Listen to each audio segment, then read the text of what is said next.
मिनश्शैतानिर्रजीम बिस्मिल्लाहिर्रहमानिर्रहीम अल्लाहुम्मा सल्लि अला सय्यिदिना मुहम्मद व अला आलि सय्यिदिना मुहम्मद व बारिक वसल्लम सल्लल्लाहु।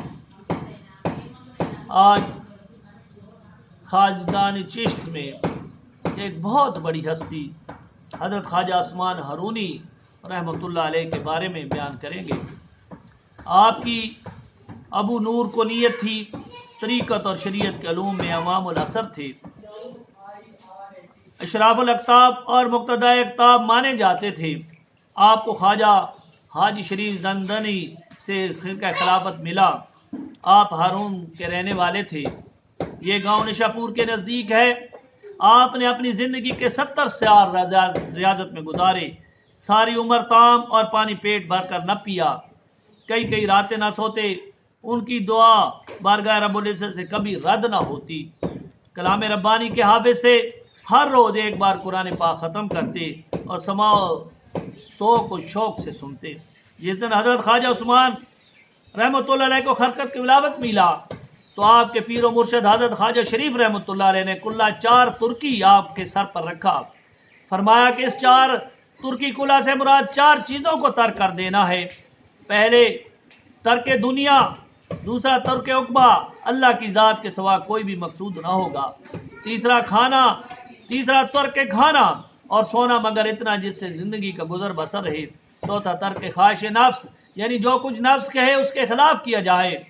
जो शख्स इन 4 चीज़ों को तर्क कर देता है उसे ही 4 तुर्की कुला पहनाना तरतीब देता है। हज़रत ख्वाजा उस्मान हारूनी ने अपने पीर मुर्शिद की इजाज़त से दुनिया के बड़ी सैर व सियाहत की। एक दिन ऐसे इलाके में जा पहुँचे जहाँ के तमाम लोग आतिश परस्त थे। उन्होंने एक बहुत बड़ा आतिश कदा रोशन किया हुआ था। आप उसी शहर में ठहर गए।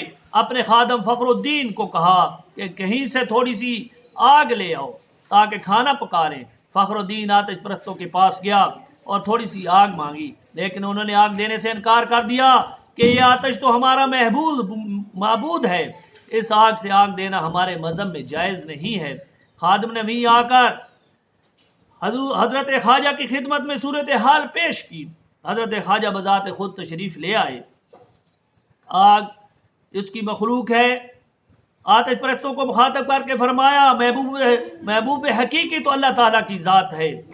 अगर आग इसकी मखलूक है, उसी ने ये बनाई है, उसकी इबादत करना दुरुस्त नहीं है। अगर तुम आतिश परस्ती तौबा कर लो तो दोज़ख की आग से रिहाई मिल जाएगी। उन्होंने कहा, अगर आतिश परस्ती से तौबा करना आग से रिहाई की दलील है तो पहले आप आग में चले जाओ। अगर आपने तुम पर असर न किया तो हम तौबा कर लेंगे। हज़रत ख्वाजा ने यह बात सुनकर वज़ू किया, 2 रकात नमाज अदा की और आतिश परस्तों का एक 7 साला बच्चा उठाकर तेजी से आग में चले गए। 2 घंटे तक आग में खड़े रहे, लेकिन आग ने हज़रत ख्वाजा उस्मान हारूनी और उस छोटे बच्चे पर असर न किया। सही और सलामत बहर आ गए। आतिश परस्तों ने आपकी ये करामत देखी तो कलमा पढ़कर मुसलमान हो गए, हज़रत ख्वाजा के मुरीद बन गए। हज़रत ख्वाजा ने उन आतिश परस्तों के सरदार का नाम अब्दुल्ला रखा और छोटे बच्चे का नाम इब्राहिम रखा और उन्हें मदारिज आला तक पहुंचा दिया। एक बार बादशाह वक्त ने हज़रत ख्वाजा को समाज सुनने से मना कर दिया, बल्कि शहर के तमाम कवालों को हुक्म दे दिया, अगर कोई कवाल किसी मजलिस में समा करेगा उसे कत्ल कर दिया जाएगा। हज़रत ख्वाजा ने बादशाह को कहा, समा ऐसी चीज़ है जो महार पीरों की सुन्नत है, हमें समा से कोई नहीं रोक सकता। सुल्तान ने कहा कि पहले समा के जवाज़ में उलमा इकराम से मुनाज़रा करें, फिर देखा जाएगा। चुनाचे तमाम शहर के उलमा को एक मजलिस बनाई गई जिसमें बादशाह भी शरीक हुआ। हज़रत ख्वाजा इस महफिल में तशरीफ़ लाए। उलमा ने चाहा कि समा के मुतल्लिक़ हज़रत ख्वाजा से बात करें, मगर वो तमाम के तमाम आपको बेइल्म महसूस करने लगे। वो जानते थे कि उनके हाथ से महव हो चुके हैं, हत्ता कि अलग से लेकर या तक तमाम हरूफ भूल गए हैं। बादशाह ने बड़ा जोर लगाया कि उलमा बात करें, मगर वो गुफ्तगू से आजिज़ नजर आते थे। आखिर इसके बगैर चारे कार न था कि उन्हें अपनी शिकस्त का एतराफ़ करना पड़े। वो आज़ारी करने लगे, खुदारा हमारी उम्र का हासिल शुदा इल्म बर्बाद न किया जाए। आप बुजुर्ग हैं और सखी हैं, हमारे हाल पर रहम करें और अपनी नजर इनायत से हमारे इल्म को जिंदा कर दें। हज़रत ख्वाजा ने उनके गुमशुदा उलूम को तो लौटा दिया, بلکہ ان کے علوم کے دروازے علوم باطنی کے دروازے کھول دیے۔ اس واقعہ کو دیکھ کر تمام علماء حضرت خواجہ کے مرید ہو گئے۔ بادشاہ بھی پشیمان ہوا اور معذرت کرنے لگا، اور اس کے بعد کبھی سماع کی ممانعت نہ ہوئی۔ خواجہ معین الدین چشتی اجمیری رحمۃ اللہ علیہ فرماتے ہیں کہ ایک دن میں اپنے پیر و مرشد خواجہ عثمان ہارونی کے ہم رکاب ہو کر دریا کے کنارے پہنچا۔ اتفاقاً اس وقت کوئی کشتی نہ تھی۔ حضرت خواجہ نے مجھے فرمایا کہ آنکھیں بند کرو، پھر ایک لحظہ کے بعد فرمایا کہ اب کھول دو۔ جب میں نے آنکھیں کھولی تو میں اور حضرت خواجہ عثمان ہارونی دریا کے دوسرے کنارے پر کھڑے تھے۔ حضرت خواجہ معین الدین چشتی رحمۃ اللہ علیہ نے ایک واقعہ بیان کیا ہے۔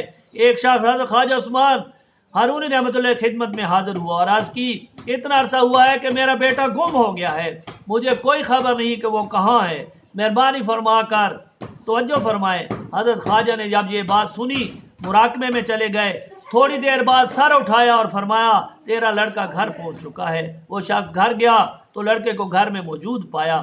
وہ خوشی میں لڑکے کو ساتھ لے کر حضرت خواجہ عثمان ہارونی کی خدمت میں حاضر اور شکریہ ادا کیا۔ ایک حاضرین نے لڑکے سے دریافت کیا کہ تم کیسے پہنچ گئے؟ اس نے کہا، میں جزائر الہند کے ایک جزیرے میں موجود تھا۔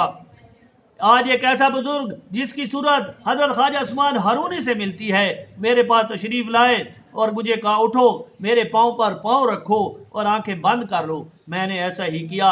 جب میری آنکھیں کھلی تو میں گھر میں موجود تھا۔ ایک دن آدھی رات کے وقت شہر کے جاہل آدمی ایک مجلس میں بیٹھے ہوئے تھے اور حضرت خواجہ عثمان ہارونی کی کرامات کا ذکر کر رہے تھے۔ سب یہ کہنے لگے کہ ابھی خواجہ عثمان ہارونی کی خدمت میں جاتے ہیں اور کسی کرامت کا مطالبہ کرتے ہیں، انہوں نے کرامت دکھا دی تو ہم مرید ہو جائیں گے۔ چلتے وقت ہر ایک نے علیحدہ علیحدہ کھانے کی خواہش کی، دل میں رکھی۔ رات کے وقت جو ایسے کھانے تھے جو تیار نہیں ہو سکتے تھے۔ حضرت خواجہ کی مجلس میں پہنچے، آپ نے ان کو دیکھ کر فرمایا، اللہ تعالیٰ جسے چاہتا ہے راہ راست کی ہدایت دیتا ہے۔ تمام کو اپنے سامنے بٹھا لیا اور بسم اللہ پڑھ کر اپنے ہاتھ اٹھائے۔ اسی وقت کھانے کا ایک خوان آسمان سے اترا جس میں 70 قسم کے کھانے موجود تھے۔ آپ نے ہر ایک کو جدا جدا کھانا تقسیم کیا جو ان کی دلی خواہش کے عین مطابق تھا۔ ان جاہلوں نے کرامت دیکھی تو دل و جان سے متقد ہو گئے۔ یاد رہے کہ خواجہ عثمان ہارونی رحمۃ اللہ 4 خلفاء تھے۔